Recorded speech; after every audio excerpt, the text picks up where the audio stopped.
a todos, bienvenidos a un nuevo episodio de Nuestras Voces. Mi nombre es Liliana Montesinos y esto es un podcast original del Laboratorio de Cultura, Educación e Innovación Digital de la FES Aragón. Este episodio es para informar, aprender diversos temas que aborda cada una de las disciplinas del laboratorio. El tema de hoy es Tejiendo Cultura y Educación desde nuestras raíces. En esta ocasión estamos muy felices de que nos acompañen estas invitadas de lujo. Y bueno, tenemos a Leticia Briceño, que es doctora y maestra en pedagogía por la Universidad Nacional Autónoma de México. Su labor académica se centra en el estudio de las genealogías feministas, la educación, la violencia de género en espacios universitarios, la desigualdad, el género y las juventudes. Ha realizado estancias de investigación en instituciones de prestigio nacional e internacional, como en Alemania, en España y en Francia, entre otras. Bienvenida, Leti. Muchísimas gracias por estar aquí. Muchas gracias. También tenemos a Rosani Moreira. Es doctora en antropología por la Universidad de Brasilia. Su labor se centra en la antropología y la educación intercultural, con énfasis en etnología indígena, patrimonio cultural y derechos humanos. Ha trabajado con diversos pueblos originarios en Brasil y México y desde 2007 forma parte de la Asociación Brasileña de Antropología, consolidando una trayectoria dedicada al diálogo intercultural y a la preservación de los saberes indígenas. Bienvenida, Rosani. Muchísimas gracias por estar aquí. Buenos días, gracias. Y bueno, tenemos a Margarita Machado Casas, es profesora titular en el Departamento de Educación Bilingüe y Doble Lenguaje de la Universidad Estatal de San Diego. Ha impulsado el programa CUPE, que es Comunidades Unidas para la Educación y sus hijos, que empodera a familias latinas minoritarias para participar activamente en la educación de sus hijos, beneficiando a miles de familias en varios estados de la Unión Americana. Su trabajo combina investigación, activismo y compromiso social en favor de la justicia educativa y cultural. Bienvenida, Margarita. Gracias a Leti, que es la que orquestó que nos pudiéramos juntar aquí y poder conversar. Bueno, en muchos rincones de América Latina, la escuela ha transformado este espacio en donde la comunidad enseña tanto como lo que aprende. Ahí las lenguas originarias y las tradiciones y los modos de vida, bueno, pues son parte de esta aula. Pero, ¿qué papel juega la cultura en la formación de nuevas ciudadanías críticas y sensibles? ¿Cómo ven? Bueno, cuando hablamos de cultura, hablamos de una acepción que puede ser antropológica, sociológica, desde su acepción inclusive hasta psicológica. Yo me quedaría con ese sentido más antropológico, que puede hablar de la forma en que los pueblos construyen su modo de ver el mundo, sus tradiciones, sus costumbres, y cómo ese lugar que tiene una lengua, que tiene una cosmovisión de este mundo, va formando a estas personas que nacen y que crecen en ella. Y dentro de esto pues están por supuesto los valores. Valores que tienen que ver con su relación con los otros, con las otras, pero también con su relación con el medio ambiente, su relación con el mundo que nos rodea. Ahora en estos tiempos, sobre todo en las grandes ciudades, vivimos en una cultura occidental donde la individualidad es lo que predomina, donde lo que a mí me pasa a mí y solo lo vivo para mí, en donde no hay una comunicación con los demás. Cuando hablamos de las culturas, muchas veces de algunos de los pueblos que conservan todavía esas tradiciones, estamos hablando de culturas que están pensando en qué afecta a la comunidad, en culturas que están pensando cómo se llevan a cabo las relaciones con el medio ambiente, con el cosmos, con el universo, con la tierra. Y bueno, estamos hablando de esas culturas que van formando a sus ciudadanos. ¿En qué cultura nacemos? Eso es lo que determina la parte de relación con este mundo. Desde el egoísmo individual hasta el pensar en que el otro siente como yo, vive como yo, que los animales y los árboles y la tierra no son entes separados, sino formamos parte de este mismo universo. Y bueno, por eso es tan importante cuando hablamos de cultura desde este ámbito antropológico, porque nos permite observar cómo la asimilamos, cómo nos apropiamos de esta cultura y de los valores que esta cultura nos obsequia, nos regala, y cómo nosotros los vivimos, ¿no? Y por eso es muy importante cuando una persona nace en una cultura, por ejemplo, donde existe la violencia, donde existe el machismo, cómo la gente abreva de ello y se generan condiciones muy terribles, sobre todo para las mujeres o para los grupos de la diversidad sexual. Entonces, por supuesto que media y por supuesto que es muy importante mirar a las culturas, sí, no desde una visión folclórica, desde el baile, la música solamente, sino desde lo que nace de esta cultura. ¿Qué es lo que está, en qué valores está formando a sus ciudadanos, hombres y mujeres? Yo creo que por ahí sería como una manera de empezar. Ok. ¿Quién quiere continuar? Rosaní, Margarita, puedo. ¿quién? Bien, eu penso em las culturas, porque vivemos em países muito diversos e por muito tempo nossos países ignoraram essa diversidade. Então, temos papel muito importante agora de fazermos com que essas culturas tragam suas contribuições ao mundo. A escola, historicamente, em nossos países, foram escolas que borraram as histórias das pessoas e construíram uma cultura homogênea, uma cultura embasada em princípios ocidentais, e isso nos roubou muitas coisas de nossas próprias histórias de vida, como pessoas, individualmente, pero também de pueblos, de sociedades inteiras. Muitas, por exemplo, temos em Brasil mais de 300 pueblos indígenas. E só agora, em los últimos 2 décadas, começamos a considerar essas culturas em los processos acadêmicos, em los processos escolares. As políticas de educação indígena, por exemplo, em Brasil, hasta o início dos 90, não havia uma política específica para os povos indígenas de educação intercultural.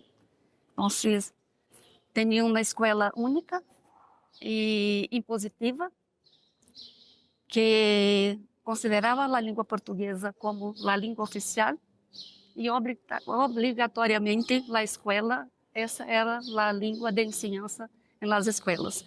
A partir de los 90, temos então uma política nacional de educação escolar indígena em Brasil. Por a primeira vez, temos essa oportunidade de conhecer essas culturas, temos escolas interculturais em las comunidades, pero também de formar professores indígenas para que conduzcam seus processos de ensinança. E este caminhar também nos descobrimos, porque muitas de nossas histórias foram borradas nesse processo. Eu, por exemplo, não sei que tenho uma herência indígena, que minha mamã tinha muitos traços indígenas, pero eu não la ubico. Então, para todos nós outros, então, não é só para as comunidades indígenas, mas para todos os brasileiros. Nos roubaram uma história por muito tempo e agora temos esta importante missão de aprender com elas e de proporcionar-lhes também condições para que valorem, fortaleçam, documentem e transmitam às novas gerações, garantizem essa transmissão das culturas, das línguas, que muitas se perderam. Então, para que esse processo pueda reverter o máximo que pudermos. Gracias. Muchas gracias, Rosaní. Wow, oh, Dios mío, yo creo que muchas gracias a las dos, estoy completamente de acuerdo. Yo vengo de un aspecto muy intercultural y multicultural, porque yo nací en Nicaragua, en una área que es afroindígena, donde hasta hoy en día se hablan múltiples lenguas. Y al migrar de ahí a los Estados Unidos, pasa algo muy interesante porque es un país muy pluricultural. pero desafortunadamente cuando pensamos en las escuelas, todavía es monocultural en términos, como dices tú, ¿no? De que todavía no tenemos educación bilingüe, por ejemplo, pero es más que todo en español. Hay tal vez mandarín, hay francés, inglés, pero cuando se trata de lenguas indígenas o afroindígenas, todavía no se considera como parte del currículo en los Estados Unidos. Entonces todavía estamos ocultados, todavía estamos invisibles y creo que hay mucho que se tiene que hacer para poder educar, preparar a maestros para poder lidiar y participar en un salón que es multicultural, pluricultural. Muy interesante porque hace unos años fui a Nicaragua a ayudar a un programa, se estaban haciendo un programa en la Bluefields Indian and Caribbean University, un programa de inglés como segundo idioma, ¿no? Un programa de inglés.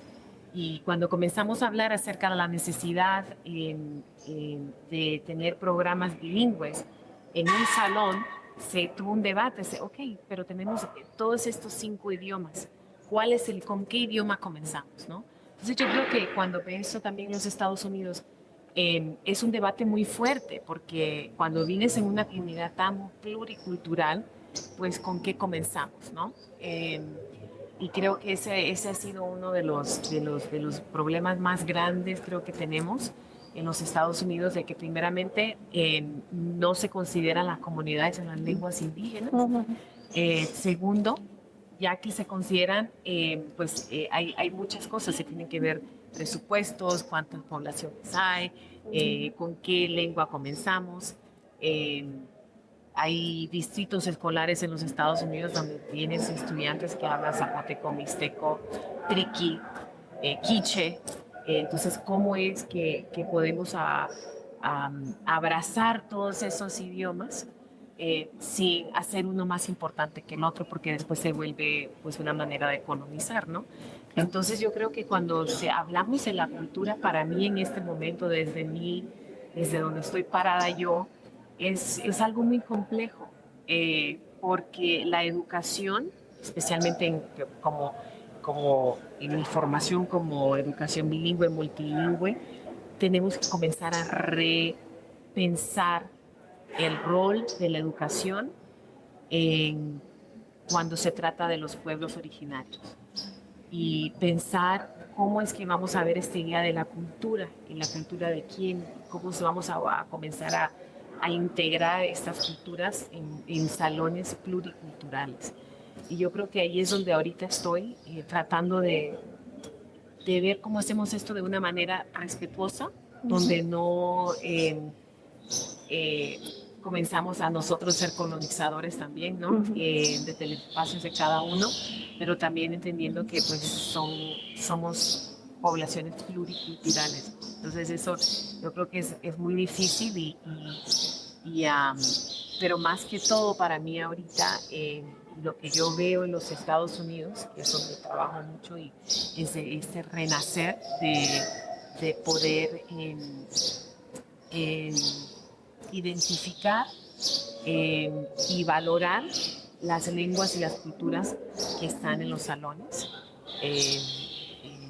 en los Estados Unidos, pero también yo creo que pues en otros lugares. ¿Cuál es el rol de la lengua y la cultura, y cómo los dos van? En inglés decimos hand in hand, mano a mano, ¿no? Que no se pueden separar. Entonces, ¿qué pasa en los salones cuando ese es el caso?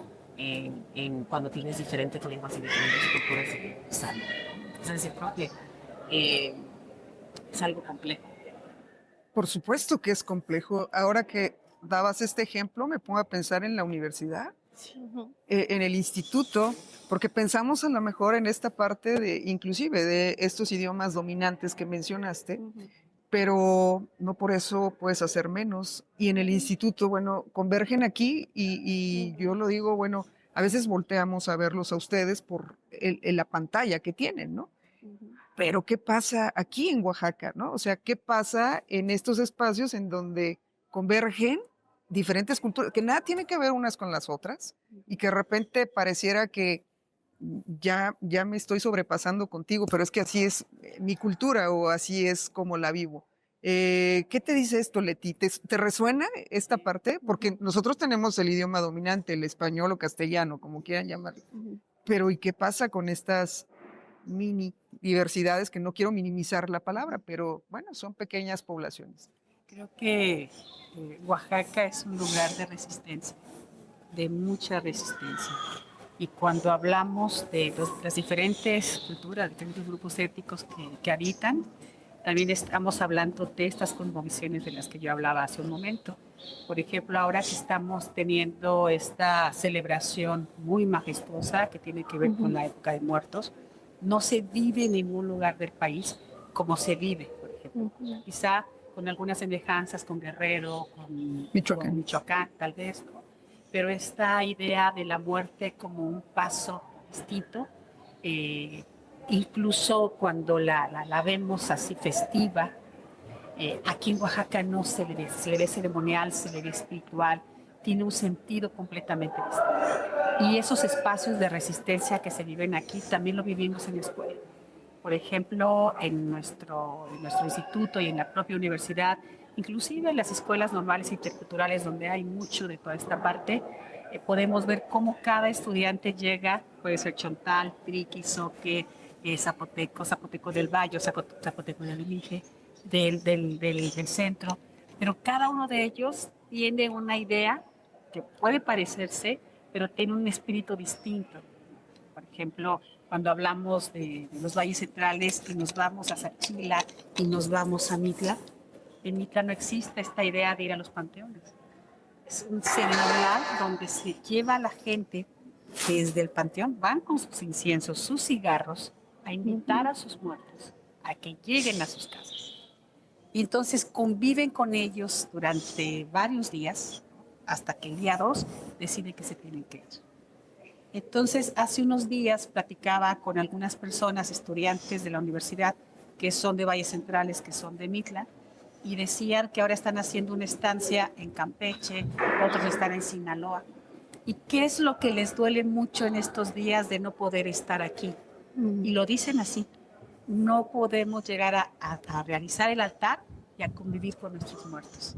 Y no solo es que puedan comer de todo lo que les ofrece la gastronomía, es el sentido ceremonioso, el estar con las familias, y cada una lo va viviendo distinto.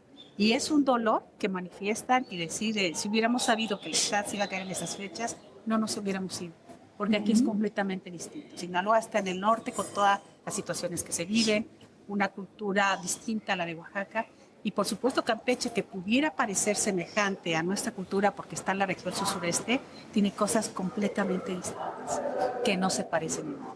Entonces, si hablamos en lo macro y venimos aquí a la escuela de la misma manera, no es la misma percepción que tiene un estudiante que viene del Istmo, en donde se van a los panteones, corre la cerveza, corre el licor, están celebrando, porque es una alegría que vengan sus muertos, a todo lo que tiene que ver con todo este colorido de los valles centrales o la ceremonia del Istmo. Y cuando convergen en la escuela está convergiendo todo eso.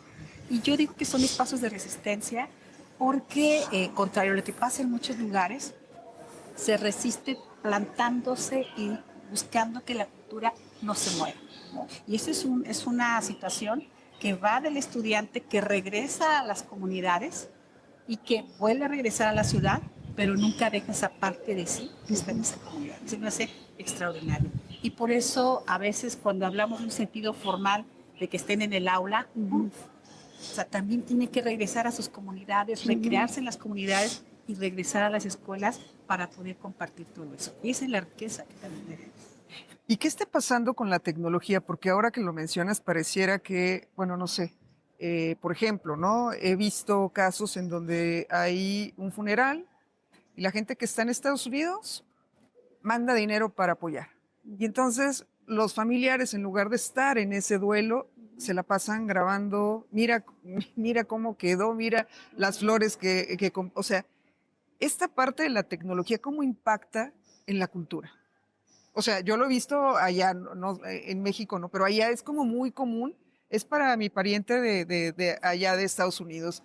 ¿cómo impacta la tecnología en esta parte cultural? Eso, y hablando, me voy más hacia lo coloquial, y yo diría, no gastronomía, pero sí cocina tradicional, que he recorrido algunos pueblos aquí de Oaxaca. Yo no sé cómo esté en Brasil, Rosanía. Ayer compartimos el pan y la sal y hablábamos un poco de esto, pero la raíz, el maíz, o lo que me decía Rosaní, para nosotros es el arroz. Y yo digo, ¿y de dónde salió el arroz? O sea, ¿cómo lo apropiaron, no? En Brasil, para que sea la base. Y yo digo, estamos apropiándonos de culturas que no nos pertenecen. Y entonces, en este recorrido de los pueblos, bueno, encuentro hamburguesas, pizzas, sushi. No estoy diciendo que esté mal, porque luego me dicen, pero es que tú no te abres a nada. No, pero ya no quieres ir a los tacos. Ya no quieres ir, a lo mejor no te ayudas, pero bueno, vamos a pensar en algún alimento de maíz, ya no lo quieren los niños. Ya lo viví, nadie me lo platicó. ¿Qué significa la tecnología en la cultura? Así como hablamos de estos rituales, ceremoniales de muertos, pero está en la cocina, está en la forma de vestir, está en todo. ¿Cómo nos estamos aculturizando en estos espacios a través de la tecnología? Yo soy pro tecnología, pero digo, ¿qué está pasando con estas aldeas digitales? Si quieren, yo puedo hablar en los Estados Unidos. Es una cosa muy interesante porque como trabajo con muchas comunidades inmigrantes, las cuales desafortunadamente todavía viven en una situación muy difícil en términos de la migración. Entonces, ellos son indocumentados. Entonces la tecnología creo que es un cuchillo de doble filo, ¿verdad? Porque en una manera te da acceso a poder estar ahí con tu muerto, poder estar con la familia en un momento de luto. Y te voy a decir de un caso muy personal. Cuando mi abuelito murió, yo desafortunadamente era la pandemia y yo no pude ir al entierro. Todo lo viví en línea. Que para mí fue algo muy bonito porque anteriormente, cuando murió mi bisabuela, nosotros no teníamos papeles, éramos indocumentados en los Estados Unidos y dolió mucho. Ni siquiera poder verlo como lo vi. Entonces, sentí que pude estar ahí en ese momento. Creo que es algo muy interesante que pasa porque da acceso a las personas que no pueden estar. Es una manera de conectarse, es una manera de estar ahí aunque no puedas. Pero la otra manera, yo creo que también quita mucho. Hay algo que perdí, ese momento que estaba ahí viendo el entierro y todo eso, que apagas el teléfono y no estás en lo que es la cultura familiar, comunal, que la gente pasa toda la noche contigo, que esto, que el otro. Esto que se pierde, ¿no? Que no se puede, te quedas como una manera, una añoranza, ¿no? Y precisamente estamos haciendo un estudio con uno de los distritos, el rol de la tecnología en la comunidad. Entonces, una de las cosas que es la añoranza, ¿no? Que eso no se puede, que eso no se puede retomar, que no matter what, no importa que la tecnología te da acceso a algo, pero te quita otra cosa, te quita ese sentimiento, te quita ese sabor, Entonces, ahorita, por ejemplo, una de las cosas que los papás decían, que estábamos platicando con los papás, es que los niños están aprendiendo acerca de su cultura por medio de la tecnología, porque los papás no pueden migrar, que es una cosa bonita, pero también se quedan como que es algo de Disney, ¿no? Como el evento del carnaval, que esto, que el otro, que mira, esto lo hacemos todos los años, y esto, que el otro, pero se quedan como un evento de televisión. Entonces, que se pierde ahí esa conexión cultural, emocional, más que todo emocional, familiar, que es tan importante. Y me decía una de las mamás, sea lo que sea, nosotros tratamos de hacerlo aquí, pero no es igual como vivirlo en un pueblo, como vivirlo en una comunidad, como vivirlo. Entonces, se están tratando de hacer comunidades, están tratando ellos allá de tratar de llevar la cultura para allá, de llevar las tradiciones para allá, de una manera que los niños específicamente lo puedan vivir lo más cercano posible a que se viva acá. Y yo creo que ese es el cuchillo de doble filo, porque sea lo que sea, no hay nada como estar acá, ¿verdad? Entonces lo que se está haciendo ahorita se está creando como una nueva realidad de lo que son estas tradiciones cuando una persona no puede emigrar. O lo que ha pasado, por ejemplo, es de que, bueno, mi hijo ya tiene 18 años o Lo tiene manda. 14 y lo manda. Y lo manda. Y regresan y dice, y ahora me reclaman. Mamá, pero ¿por qué lo hacemos así aquí?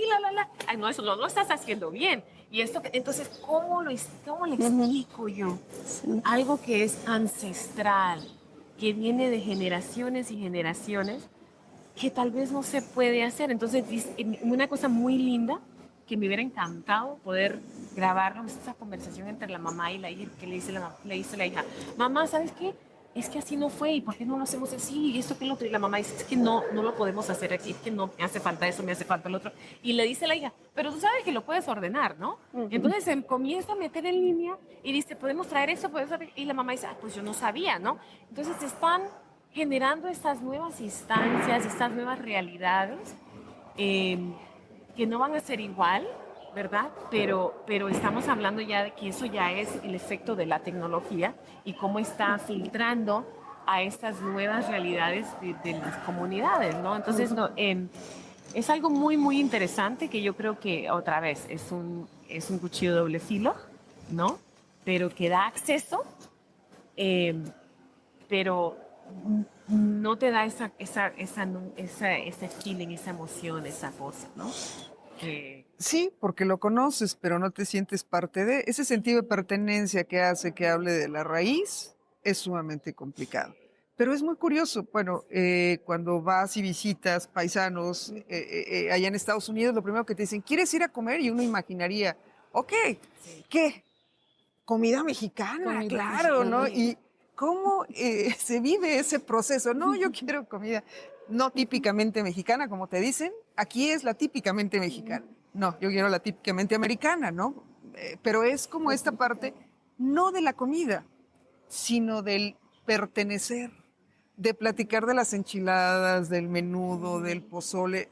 Es esa parte de hacer convivencia, de sentarnos y dialogar, de decir pica mucho, no pica mucho, ¿no? Rosaní con las salsas ayer, y toda esta parte que hace que seas comunidad, ¿no? Rosaní, ¿qué piensas? ¿Qué nos dices Eu desde el otro estou lado? me sentindo muito privilegiada por compartilhar com as colegas suas experiências. Muito emocionante escutar-te. E viajei aqui em várias forças. Já não sei o que falar, pero vou falar um pouquinho da universidade e depois das tecnologias. Ok. Então, em Brasil, temos todavia uma universidade muito colonizadora. Creio que aqui também sigue sendo colonizadora, pero México tem uma população indígena muito significativa, como uns 20% da população. E nós outros temos menos de 1% da população de pessoas indígenas, pero temos 305 pueblos. Então, temos uma diversidade de pueblos e temos demograficamente é muito chique. O que significa isso? Que Brasil massacrou mais, destruiu mais, aculturou mais. E a universidade segue este caminho de aculturação, né? E, como diz Letícia, a universidade é um encontro. E por muito tempo tivemos currículos muito colonizadores. E todavia o temos. Então, em Brasil temos alguns espaços de convívios interculturais muito fortes. Deles, tive a oportunidade de conhecer, que é a licenciatura intercultural, que hoje na ponência me vou falar pouco dessa experiência. Então, é lugar muito importante na universidade, muito especial, muito lindo, porque é um espaço em que nós outros temos a oportunidade de conviver com essas culturas. E é um espaço de formação intercultural que também tem um impacto em toda a universidade. Hace com que os outros institutos, espaços, repensem também suas práticas. E temos duas formas de ingresso de estudantes indígenas, de negros, de populações, não sei como se chama aqui, pero quilombolas, que são comunidades negras. Como chamamos aqui? Palenques? Afrodescendentes. Afrodescendentes, sim. Sim, pero temos uma população afrodescendente grande, urbana. E temos comunidades que viveram em regiões de refúgio por muito tempo e aí mantiveram práticas muito específicas. Então, temos as cotas de ingresso e temos este espaço de formação intercultural. Então, os estudantes que se vão à universidade por os processos regulares sofrem muito, porque não vivenciam um encontro de culturas, porque seguem sendo colonizados, ignorados. Então, se sente como se fosse alguém raro naquele espaço. É como se aquele espaço não pertencer a ele também, como brasileiro, com seu direito à formação universitária. E a educação intercultural, que temos uma proposta pedagógica específica pensada para essas comunidades, sim, se sentem bem. E também é um espaço que atrai os demais, os estudantes de los outros cursos, das engenharias, de biologias, de outras áreas, se vão a colaborar com atividades, participar dos convívios, e ali, sim, ali se sente bem. Então, que penso que nossas universidades necessitam urgentemente compreender esses estudantes que chegam, não como pessoas individuais, pero como representantes de pueblos, como portadores de cultura e como alguém que pode aportar algo muito importante para os processos de produção de conhecimento. E as tecnologias, muito interessantes ouvir-te, porque eu penso o mesmo, porque há algo que é muito invasivo em las escolas, por exemplo, os niños costumam levar seus celulares e estarem aí todo o tempo em los celulares. As escolas pagas, privadas, particulares, por exemplo, regalam aos alunos os aparatos e por aí fazem suas tarefas e acessam a internet. Chegamos a um ponto em que temos agora uma lei em Brasil que se proíbe o uso de los celulares em los salões de classe, porque é algo muito invasivo, principalmente para os adolescentes, e muito perigoso, porque há muitas formas de comunicação na internet que os papás não controlam, e os maestros tampouco. Pero, por outro lado, também é um instrumento muito importante de fortalecimento cultural. Os estudantes que se vêm de comunidades aisladas de 2.000 quilômetros de Goiânia, por exemplo, temos estudantes de 32 pueblos de vários estados do Brasil e que se vão a Goiânia para a universidade para fazer sua formação intercultural em um regime de alternância, que se quedam por dois períodos por ano, e nos vamos às comunidades também 2 períodos por ano. Então, eles usam os celulares para documentar suas culturas, para fazer seus trabalhos acadêmicos, para se comunicar, claro, mas também é um importante instrumento de documentação de suas culturas, de las músicas, de las narrativas, de los processos de formação, de las línguas. Então, creio que é algo bueno, pero necessitamos aprender a direcionar seu uso para potencializar esse poder educativo que tem e de fortalecimento cultural e de comunicação, porque é muito importante também. Claro, definitivamente. Y Leti, ¿Qué nos dices de la tecnología? Me quedé pensando, me evoca mucho las narrativas, las compartencias que hacen tanto Margarita como Rosaní, y pensaba ahora en estos grupos de jóvenes que tenemos dentro de la universidad, y que cuando llegan traen todo lo que viene con su cultura. Pero ¿qué pasa con con las ciudades? Oaxaca no es una ciudad enorme, pero respecto a los pueblos, sí es grande, respecto a la gente que migra. Entonces, cuando llegan a la universidad, traen toda esta fuerza, todo eso que viene de su cultura, esto que tú decías, ¿no? Lo han vivido, porque lo han mamado desde que nacieron, con su madre, con su abuela, con toda su familia. Pero llegan aquí y ¿qué es lo que ocurre? Eso no sirve. Te doy textos en inglés, te doy textos incluso hasta en francés, te doy textos en otras lenguas que no son cercanas a ti. Señalo tu vestimenta porque la veo folclórica y entonces hago una especie de trabajo invisibilizador de eso.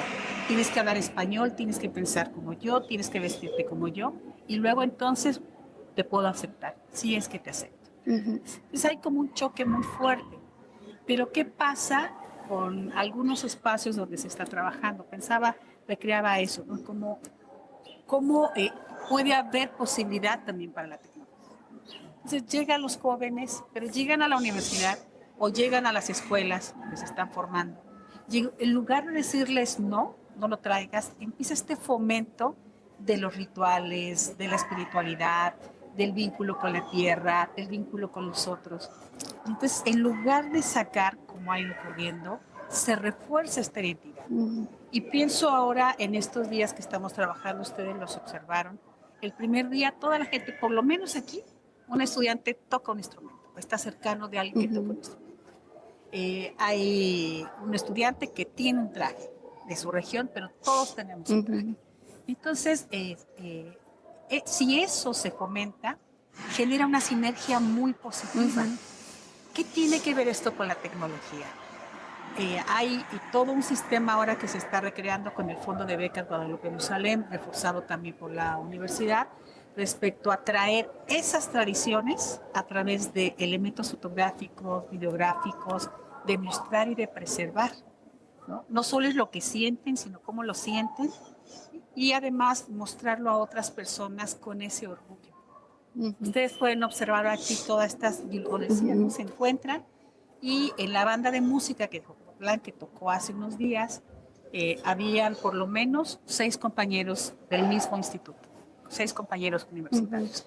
Es decir, es un fomento que se hace desde algunos pueblos, algunas comunidades, pero que al final aterrizan en la universidad. Si en lugar de eliminar esto, se fomenta el que se muestren, el que lo sientan, el que sientan el orgullo, que eso es algo muy importante que ha estado ocurriendo en nuestro, pues sobre todo en la última década, que sientan el orgullo, pero que además lo recreen, lo lleven, lo traigan a través de medios audiovisuales.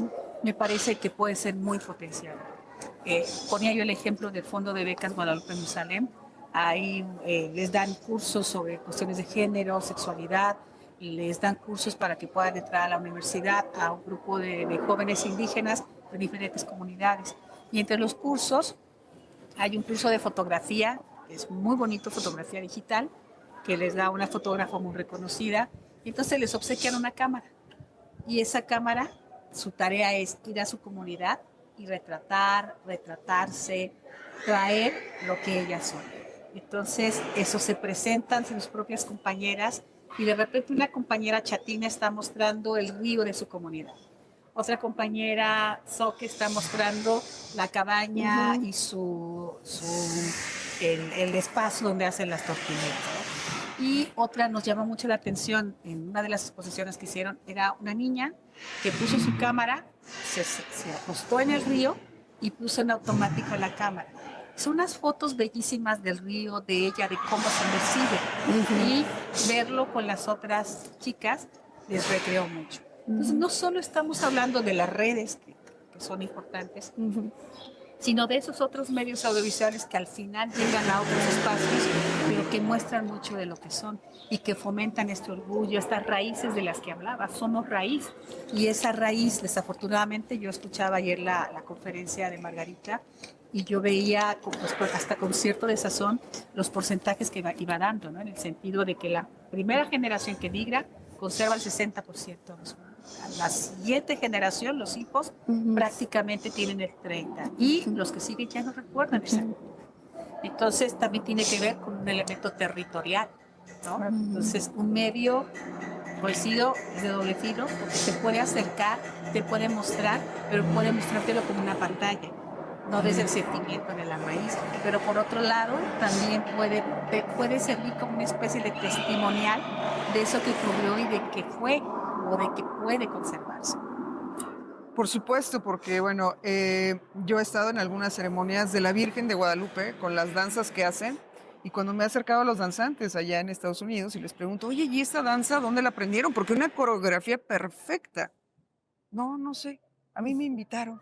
Y entonces, o sea, conservan los trajes perfectos, pero no tienen esa identidad, ¿no? Entonces, es súper interesante cómo converge esta parte cultural en donde digo, bueno, yo sí quiero pertenecer, pero no sé de qué va, pero yo sí. Y entonces, por eso hablo de esta empatía y de esta parte en donde te sientas, en donde convives, en donde vas, en donde todo, y empiezas a hacer tu propia comunidad, ¿no?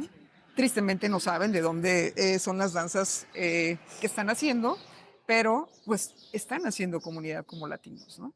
Y pues sí es de la Virgen de Guadalupe en toda América, me parece, ¿no? Entonces es muy interesante también esta parte. ¿Cuáles son los desafíos y oportunidades que existen justamente para que se dialogue en estos espacios que hoy tienen las migraciones, ¿no? O las movilidades? ¿Cuáles creen que sean estas oportunidades? Porque ya nos estamos perfilando para cerrar esta parte. Dios mío, yo creo que desafíos hay muchos, pero me quiero enfocar más que todo en las oportunidades, porque yo creo que vemos los desafíos, ¿no? Como maestros, o sea, vemos muchos desafíos. Y te voy a explicar, voy a hablar del contexto binacional que vivo, multinacional que vivo, de que la migración trae un desafío muy grande para la educación. La migración y la educación van mano en mano cuando se trata, y yo creo que nada más solo en los Estados Unidos, pero yo creo que en todo Mesoamérica, en todo el mundo. Y hay migración internacional, y hay migración regional, local, etcétera, ¿no? Y sea lo que sea, yo creo que no hay que minimizar de que es más fuerte una migración internacional que una migración nacional. Yo puedo ir de Lucios, donde nací yo, a Managua y es completamente diferente, diferentes lenguas, o sea, comida, todo. Igual acá podemos ir de un pueblo a otro pueblo que es completamente diferente. Entonces yo creo que los retos han estado ahí. Yo creo que ahorita las oportunidades es de que yo siento que un renacer, donde por todo lo que está pasando, como que nos estamos agarrando de esa espina dorsal que todos tenemos y parándonos en ella y diciendo, oye, sí somos valiosos, nuestras lenguas son importantes, nuestra cultura es crítica, tú no vas a escribir mi cultura, yo lo puedo hacer aquí desde quien soy. Y creo que la oportunidad para el docente, para el maestro y para la educación es que tienes ahí con ese niño y la familia que le sigue todo un recurso de oportunidades para la pedagogía, para el currículo, que nos incluya a ellos y te incluye a ti mismo como maestro, porque tú no entras tampoco como maestro diciendo yo no soy afroindígena. Claro, yo soy Margarita afroindígena, siempre voy a ser así.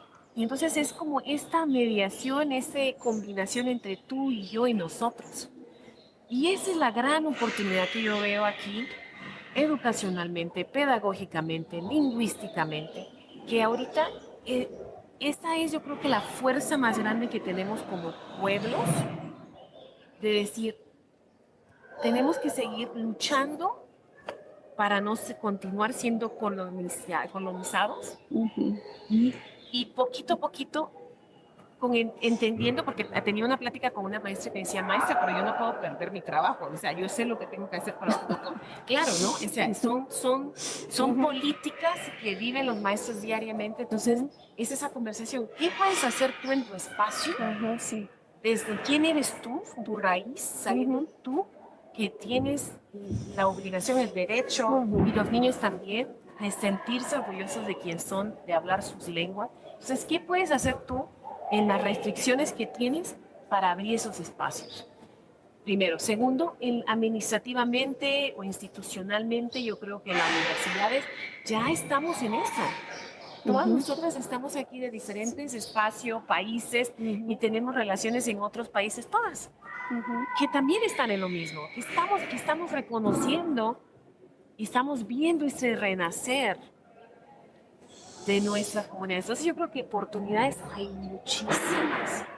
Y yo creo que lo importante es de que todos comencemos de nuestras trincheras a seguir reconociendo y dándole valor a nuestros estudiantes, a nuestros docentes, para que este renacer, poquito a poquito, cuando ojalá en 10, 15 años podamos seguir viendo y no sea como una cosa nueva, que no es nuevo porque siempre ha estado aquí, pero yo creo que en esto, como decía la doctora, que en estos 10 años ya hemos visto más ese orgullo, ¿no? Ese decir, ok, sí hablo una lengua, sí soy afroindígena, sí esto que lo otro, ¿no? Sí voy a ocupar mi nombre, no voy a ocupar este otro nombre que me dan, ¿no? Quiero ser bien, quiero ser la pedagogía del camaleón, como digo yo, no quiero ser camaleón, no tengo que. Entonces yo creo que para mí es más las oportunidades, es un momento, creo que de mucha oportunidad y mucho, en inglés es exciting, ¿no? Mucha emoción, porque creo de que es un renacer muy fuerte y lo veo en todos los lugares. Ok. Rosani? Sim. Bem, em Brasil vivemos um contexto diferente de México e Estados Unidos com relação à migração. Então, temos muita migração interna, sobretudo para estados do sudeste do Brasil, sureste, como São Paulo, por exemplo. Minha própria família se veio do nordeste, meus papás jovens, para Goiás, para o centro. E todos migramos. Todos estamos migrando de um lugar a outro sempre. Leti não nasceu aqui, eu tampouco nasci onde vivo, e assim estamos todo o tempo. Então, reconhecer isso e trazer nossa experiência para sempre, para contribuir, para aportar, é muito importante. Agora, vivemos em um momento um movimento migratório muito forte de Venezuela. Sempre temos de países vizinhos, como de Bolívia, pero não é muito significativo. Pero agora sim, temos um número muito grande de imigrantes de Venezuela, de venezuelanos em geral, pero também de los indígenas Huarau, que estão em todo o país, inclusive em Goiânia, em Brasília, e vê uma incompetência de nossos estados em acolher estas pessoas. Porque no máximo que as políticas públicas, os poderes públicos podem aportar são assistências muito as ações de assistência social muito primárias, como alimentação, abrigos provisórios e coisas assim. Temos já uma população de ninhos venezuelanos, como 150 ninhos em Goiânia, que todavia não estão na escola, porque falam línguas indígenas, porque seus papás, seus familiares tampouco sequer falam espanhol, muitos. Há uma dificuldade de comunicação, de criar políticas públicas, e nisso está a Secretaria de Educação do Estado de Goiás, tentando conhecer um pouco, mas são tantas dificuldades, uma falta de preparação, uma falta de capacitação para trabalhar com essas diferenças. Então, penso que em matéria de migração temos que avançar muito.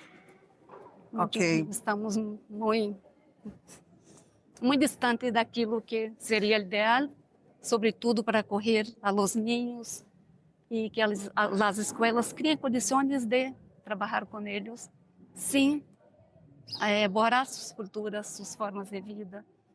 Pero agora, o mais importante é que ingressem na escola, o mais básico. Claro. Sequer têm acesso à escola. Isso es muy sufrido, eso es muy difícil de pensar. Claro que sí, bueno, y estos movimientos a nivel mundial, ¿no? Que si bien la migración se daba como estos pequeños puntos, como manejas, creo que eh, lo- todo lo que está provocando esta parte de las guerras, híjole, bueno, creo que los gobiernos totalitarios y todo este tipo de Sí. cosas, pues ha exacerbado el que quieras tener esta movilidad. Leti, ¿qué nos puedes comentar? Sí, bueno, pues respecto a estos retos, yo también coincido que tiene que ver con la migración de pues, estas comunidades a los espacios. Y yo siempre hago referencia a las comunidades de los pueblos originarios, porque son los que en estas migraciones tienen un papel muy importante de llevar, de mantener, ¿no? De seguir reproduciendo este tipo de roles. Pero también existe un reto de esta preservación que tiene que ver con toda esta violencia. Una cosa es preservar las costumbres, la cultura, y otra cosa es también tener que aceptar que en estas culturas también vivimos violencia. Entonces, ¿cómo hacer un filtro para que lo bueno de la cultura, aquello que hace mejores personas, aquello que permite que haya una convivencia entre hombres y mujeres de manera igualitaria, con trabajos en contextos equitativos, en donde realmente pueda surgir lo mejor? Entonces, de estas culturas, por ejemplo, uno de los retos tiene que ver con esta educación que se les da a las mujeres, cómo empezamos a mostrarles también que hay formas de ser y de estar en el mundo. ¿Sí? Es muy bonito preservar la lengua, el vestido, pero también hay prácticas muy dolosas que se han arrastrado durante muchos siglos y que las violenta y las sume en condiciones de mucha desigualdad, de mucho sufrimiento. Entonces yo creo que ese es uno de los principales retos y desde la educación creo que es el ámbito donde podemos trabajar. Estos espacios son muy importantes, primero para enseñar a visibilizar lo que se ha naturalizado, lo que se ha visto como normal, esta forma de invisibilizar, de violentar, que puede ir desde la parte simbólica, psicológica, pero también desde la parte física, ¿no? Ya no existe la forma de controlar a esta mujer que está aprendiendo, que está buscando ser o tener nuevos espacios, nuevas oportunidades, entonces viene la violencia física, la violencia verbal, y bueno, estos elementos me parece que son un punto, un elemento crucial desde los ámbitos educativos. Y el otro tiene que ver con el rescate de las identidades. Hace un rato que escuchaba a Rosalí y veía esta idea de cómo migramos, ¿no? Efectivamente, yo tengo una migración de la Ciudad de México hacia acá, pero mis padres migraron de la península de Yucatán. Ellos, los dos hablan maya. Mi padre es de origen español, mi madre es de origen indígena, y ambos aprendieron el maya en un pueblo. Pero en mi casa, aunque lo hablaban, yo lo pude entender, pero como en las escuelas ser hablante de una lengua era mal visto, ¿no? También como el tipo de color de piel era mal visto, entonces se invisibilizó todo eso. Entonces, cuando llegas a un espacio que es bondadoso, que te muestra la cultura de manera hermosa, natural, y que te dice esto también es digno de mostrarse, también va recreando y tú te vas encargando de decir, yo también quiero rescatar mi lengua. Entonces empieza todo una especie de rescate de la propia identidad, al grado que ahora, por ejemplo, yo estoy estudiando maya, ¿no? Y lo puedo estudiar, porque es una lengua muy difícil, porque yo la escuché, porque la aprendí escuchando. Entonces me parece que incluso estando acá se puede aprender, y eso si lo ligamos a la tecnología, lo estoy aprendiendo gracias a la tecnología. O sea, tiene sus bondades, y ese rescate de la identidad me parece que es de los puntos también como retos que tenemos de este sentirse orgulloso de estar en otra tierra, pero traer hacia tu espacio donde estás eso que tú eres, tu esencia, tu que es muy bonito además. Claro, y bueno, ejemplos de esto, bueno, pues creo que todos tenemos movilidad de primera, segunda generación, evidentemente, y bueno, hay hasta de tercera generación que dicen, mis bisabuelos eran, y bueno, ¿no? En algunas ocasiones lo comentan de esta manera. Y bueno, ya prácticamente cerrando, y lo hablabas ahorita, Leti, de una manera muy acertada. ¿Qué papel juegan los jóvenes, las mujeres, de los pueblos originarios, porque siempre hablamos como de esta parte de la autoridad, ¿no? Y bueno, a mí me llama la atención muchas veces en esta violencia que nombras, pues ha habido mujeres que me dicen, ya estoy en la asamblea. Y yo, bien, ¿y qué propusiste? Nada, estoy sentada. Yo le digo a mi esposo qué proponer y yo, ok, pero ya estoy. Y para mí sería una violencia brutal, pero para ellas es un paso avance. a un avance, Sí, ¿no? sí. Entonces, si pensamos en las mujeres de los pueblos originarios como las guardianas, las dadoras de vida, todo este tipo de cosas, ¿qué papel juegan las mujeres y los jóvenes actuales?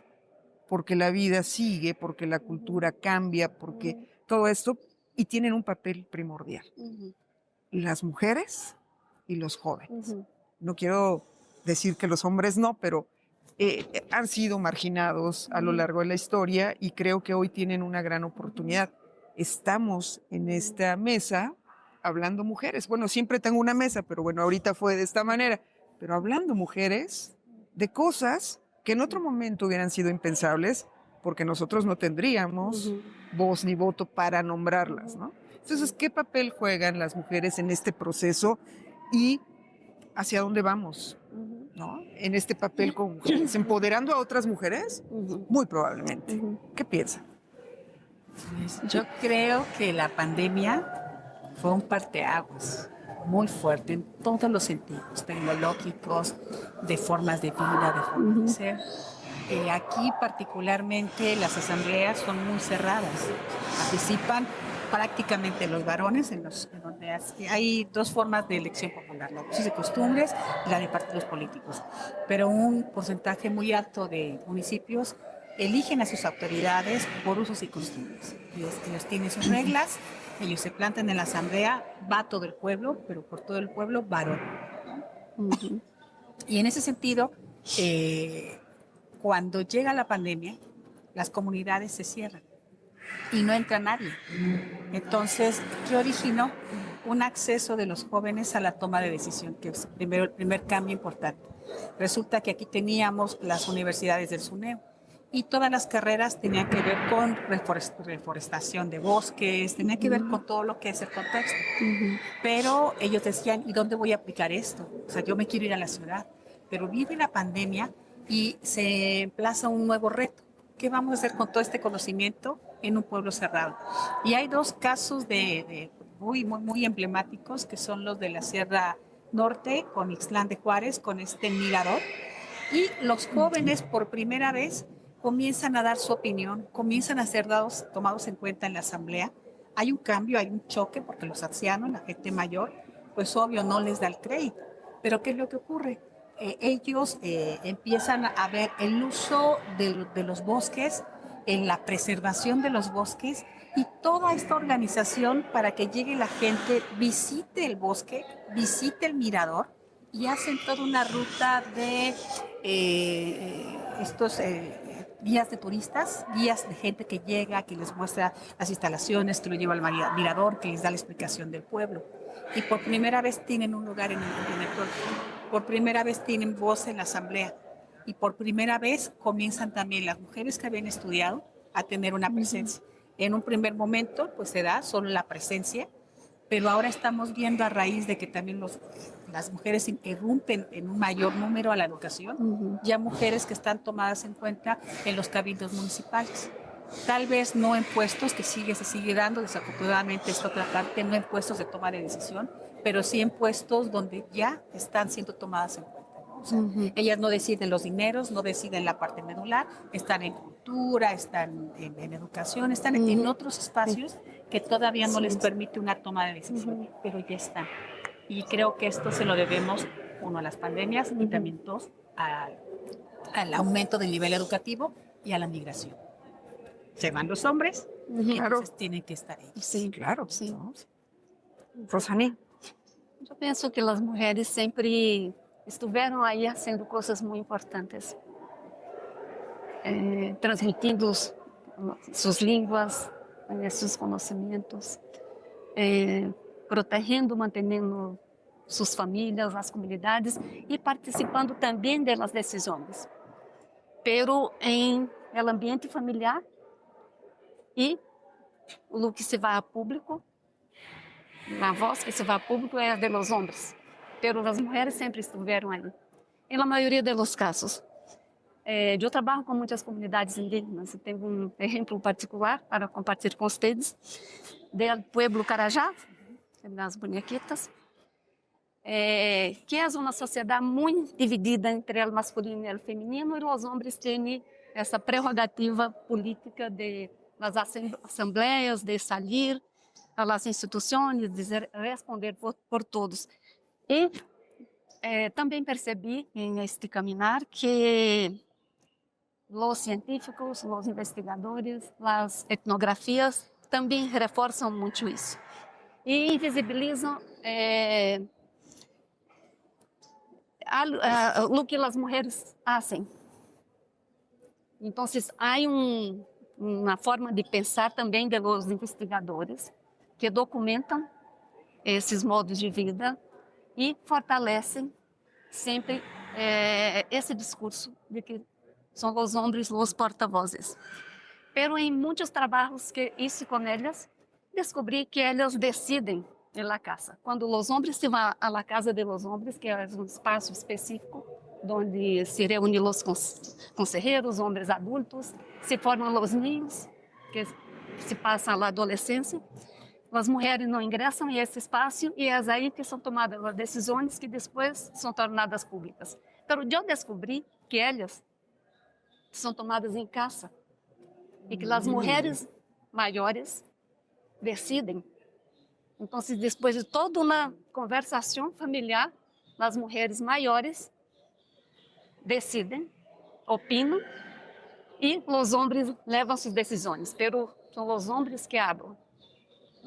E nós outros invisibilizamos como investigadores. Quando vamos documentar essas culturas, invisibilizamos isso que é muito importante, pero está em um ambiente privado, pero as decisões mais importantes ali são discutidas, sim. E em outros casos também. Pero em outros casos, por exemplo, em la licenciatura intercultural, temos 32 pueblos. Muitos deles há um equilíbrio em presença de homens e de mulheres. E em outros não há nada de equilíbrio. Por exemplo, o pueblo Chavante, que são 70 alunos, temos 3 mulheres. 3. E porque em el último ingresso criamos um edital específico para incentivar o ingresso das mulheres. Então, 70% das plazas eram destinadas a mulheres. Então, ingressaram 2 mulheres chavantes, mas são 3 para 70. Então, em las comunidades, em muitas seguimos excluindo as mulheres desses espaços de formação universitária, desafortunadamente. E creio que nós outros, como investigadores, às vezes legitimamos essa prática patriarcal e que muitas vezes são violentas, simbolicamente e às vezes fisicamente também com as mulheres. Então, as instituições têm muita responsabilidade. Por supuesto.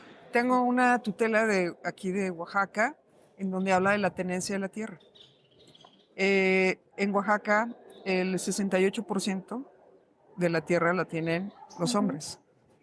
Y entonces cuando en un espacio en el estado de Hidalgo dije, pues que es brutal lo de Oaxaca, me dijeron, no, aquí el 98% la tienen hombres. Estamos peor. Y yo dije, bueno, o sea, sí hay que valorar esta parte en donde justo todavía hay una resistencia patriarcal de ¿y qué pasa con la tierra? Porque no puedo yo heredar, ¿no? Y con casos muy fuertes, me parece, ¿no? Entonces, bueno, Margarita, ¿qué nos comentas? Bueno, un honor haber estado con las 3 de ustedes. Yo estoy muy de acuerdo que las mujeres siempre han estado ahí. Muy interesante mi abuelita. Mira, mira, el hombre puede ser la cabeza, pero yo soy el cuello. Las mujeres somos el cuello. La cabeza no se mueve sin el cuello. Muy interesante, ¿no? Creo que algo... Estoy completamente de acuerdo que la pandemia hizo algo muy fuerte. Primero, y eso combinado con la migración, también ha hecho algo. muy fuerte. Primeramente, yo creo que la migración, para muchas de las comunidades que migran a los Estados Unidos, ha cambiado el rol de un hombre y de una mujer y sigue cambiando. Hay cosas también tal vez que han quedado, ¿no? Que la mamá tal vez es la que todavía está en casa, que no que está en casa, pero que se encarga de la casa, etcétera, etcétera. Pero al migrar, muchas mujeres son obligadas a ir a trabajar, porque pues hay que trabajar. Cuando eso pasa, ha cambiado el rol, porque no es solamente el hombre el que ahora está proveyendo, es también la mujer. Eso con, y ahora la mujer ya tiene su propio dinero, ya puede hacer eso, con también los derechos institucionales de una mujer. Tú puedes llamar por teléfono, algo que está pasando, te está enviando, lo que sea, inmediatamente, sin preguntar si es un hombre. ¿Okay? Entonces, hay un empoderamiento hacia esta idea de boundaries, de fronteras, o sea, pasaste, me abusaste, ya, o sea, ya. Y yo creo que eso con la oportunidad de decir, aquí no estamos en este lugar donde el patriarquismo, no sé si eso es una palabra, patriarquismo, es tan fuerte. Y ahora estoy acá y ahora tengo la oportunidad de poder salir a hacer mi propio negocio. No sabes cuántas personas yo he conocido, mujeres, que llegan a los Estados Unidos después de años de estar aquí o en otros países latinoamericanos, donde no tenían oportunidad de ir a la universidad, de estudiar, de tener sus propios negocios, que terminan o divorciadas o sus propios negocios, estudiando, etcétera, etcétera, porque los hombres pues no pudieron aguantar. Sí, no aguantan. Entonces, ha sido muy interesante. Por ejemplo, nosotros hemos tenido la gran fortuna de trabajar con la doctora Lecky, hemos traído grupos en los Estados Unidos. Este año, precisamente, llegó una maestra, que ahora es maestra, y me cuenta ella de que ella vivió aquí en México, es de Oaxaca, en una situación muy difícil, pues porque ella vivía abuso, una cantidad de cosas. No por la universidad, no puedo hacer esto, no puedo hacer nada. Llega a los Estados Unidos, comienza a trabajar, comienza a ganar su propio dinero. Le dicen que puede tener su propia cuenta de banco. Va a abrir su propia cuenta de banco. Las hijas comienzan a crecer. Y ve que las hijas van a la universidad. Y dice, bueno, yo quiero. Y le dicen en la escuela, un programa de padres, pero usted si quiere ir a la universidad, usted también puede. ¿Cómo? Mire, que hay un programa. Se metió al programa.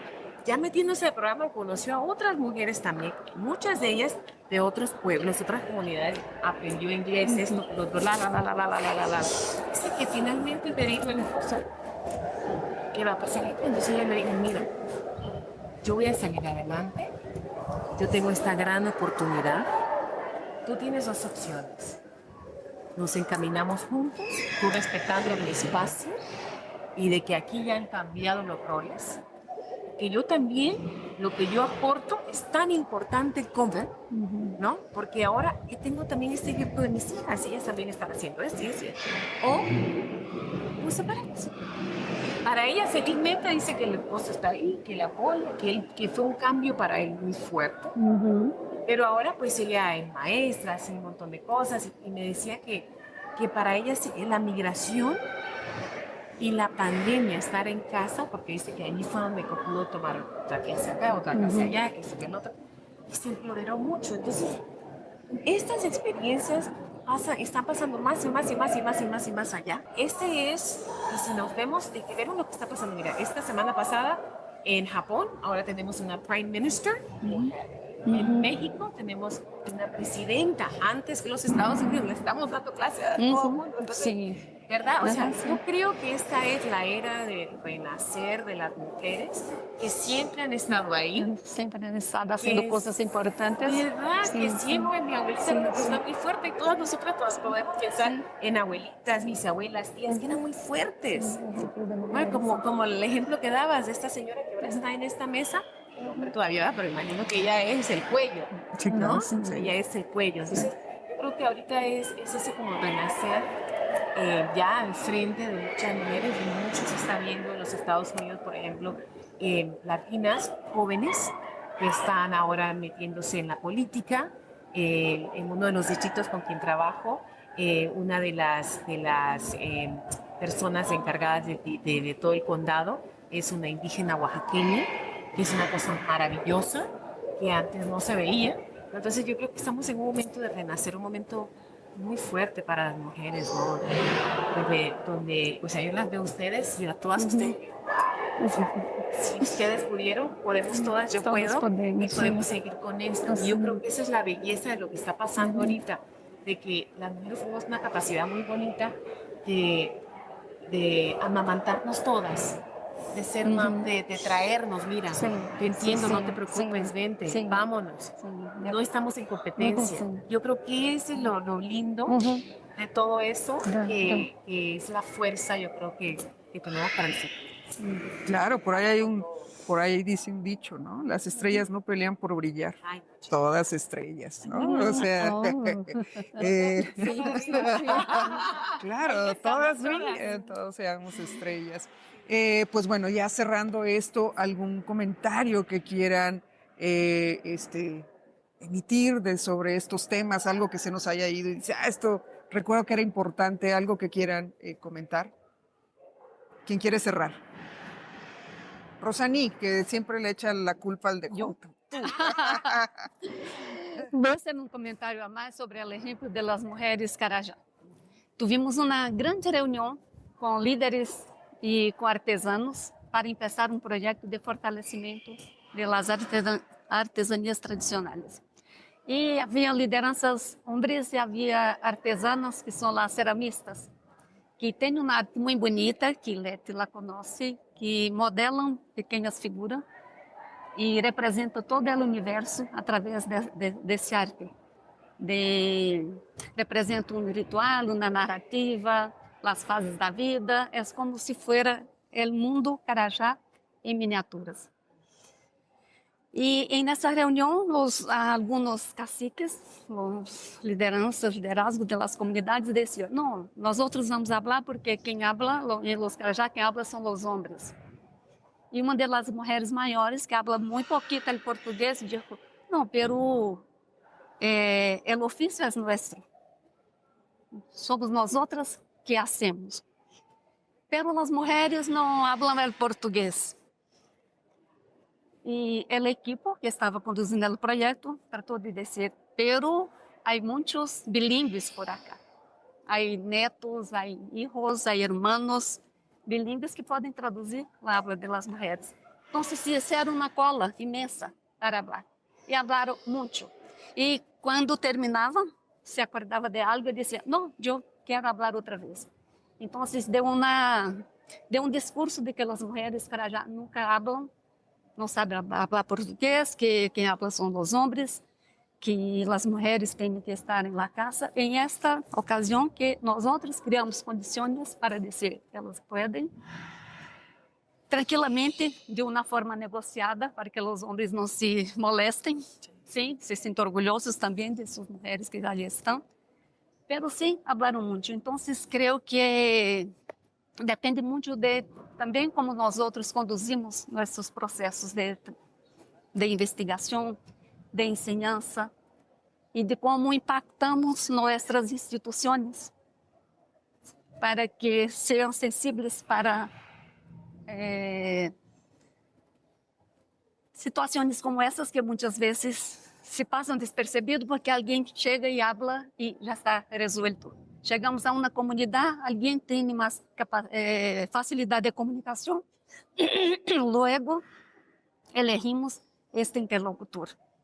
E deixamos de ver muitas coisas que estão por ali, pero estamos meio que direcionados para invisibilizar algumas coisas e privilegiar outras, porque assim fomos formados. Así es. Margarita, algo con lo que quieras cerrar este espacio. Yo creo que nada más decir que estoy de acuerdo que una de las responsabilidades que tenemos nosotras como mujeres es apoyar a otras mujeres, a no tener el miedo, a pelear contra esa colonización, patriotismo, con el cual hemos vivido y hemos todas tenido que ser parte de. Eh, Porque a veces decimos, no, es que no creo que me van a dar esta posición, o es que no creo que puedo, es que no creo esto, es que no creo el otro. Pero si no estamos nosotras ahí, alguien más va a meterse ahí, ¿no? Y es importante que nos sigamos dando o empujando y abriendo esos espacios, quebrando esos ceilings, esos vidrios, para que más puedan entrar. Y yo creo que es muy interesante cuando yo tuve la oportunidad de ser directora de la Universidad Estatal de San Diego. Hubo momentos donde yo decía, es que yo no sé, es que el otro, es que es que la. Y me dijo una colega, Margarita, si no lo haces, alguien más lo va a hacer. Y tú no, y nosotras podemos hablar de nuestra experiencia, de nuestro ser, de nuestra intuición, de dónde somos, de quién somos. Y dice, y es necesario, ¿no? Entonces, yo creo que más que todo es que sigamos nosotros promoviéndonos y ayudándonos y apoyándonos, porque sea lo que sea, vivimos en espacios muy masculinos, donde desafortunadamente a veces tendríamos que haber sido masculinas para entrar. Y ahora yo siento de que poco a poco estamos rompiendo como ese estereotipo de que no tenemos que ser masculinas para entrar. Simplemente hay que entrar como somos. And that's enough. And eso es suficiente. Y yo creo que tenemos que seguir apoyándonos para que eso se pase. La verdad. Puedo Sí, claro. Creo que lo primero es romper con nuestras propias fronteras, quebrar los vidrios, como nosotras estamos haciendo por aí, e sermos solidárias com as outras mulheres para que também puedan hacerlo, porque para nosotras también no es fácil. Por supuesto que no. Leti, te tocó abrir y cerrar, venga. Pues pensaba a partir, ¿no? Yo estoy muy contenta, muy contenta por estar aquí porque aprendes mucho en este diálogo, ¿no? En esta conversación. Y ahora que las escuchaba y veo que son mujeres muy fuertes, de mucha resiliencia también, con trayectorias, pensaba lo que estas mujeres pueden enseñar a otras mujeres en términos de acompañamiento, en términos de mentorazgo. Y qué importantes son esos mentorazgos a cualquier mujer que esté en condiciones difíciles, aunque muchas veces no lo diga, el propio contexto sabemos que es difícil para ellas. En Oaxaca tenemos mujeres indígenas, tenemos mujeres que ni siquiera han podido salir de su comunidad, pero que extraña ir a una universidad. Pero también tenemos mujeres que están dentro de las universidades en condiciones muy difíciles. Entonces, más allá del discurso del tú puedes, ¿no? Esta idea de tú puedes, no, es qué elementos de nuestra propia práctica podemos compartir con ellas para hacerlas sentir el valor también del discurso. Que creo que es el tejido de redes, decíamos un poco a propósito del tema de hoy, ¿no? Tejiendo. Entonces, ese tejido armonioso y amoroso a partir de lo que somos también nosotros. Y eso me parece muy importante. Destacarlo, pero también pues armonizarlo en este tejido que ahora se va construyendo de muchas mujeres que llegan en condiciones adversas y que ocupan ahora posiciones muy importantes, pero que si revisamos su historia, es una historia de muchas complicaciones, de mucho trabajo, de mucho batallar contra esta cultura que dice siempre las mujeres no pueden. Las mujeres no pueden hablar, no pueden destacar, pero el caso es que hemos roto este techo, hemos roto este paradigma y creo que podemos también enseñarle a otras mujeres que también. Pues muchísimas gracias, ha sido un placer y bueno, escucharlas, escuchar estas voces y estas experiencias, pues nos recuerda que la educación no solo ocurre en las escuelas, sino ocurre también en las cocinas, en los talleres, en los rituales, en el territorio. O sea, me parece que estos caminos que recorremos juntos o que en algún momento nos juntamos y bueno, evidentemente volvemos a ir a otros caminos, nos hacen fortalecernos como personas, como compañeras, como toda esta parte sorora, ¿no? que hablamos.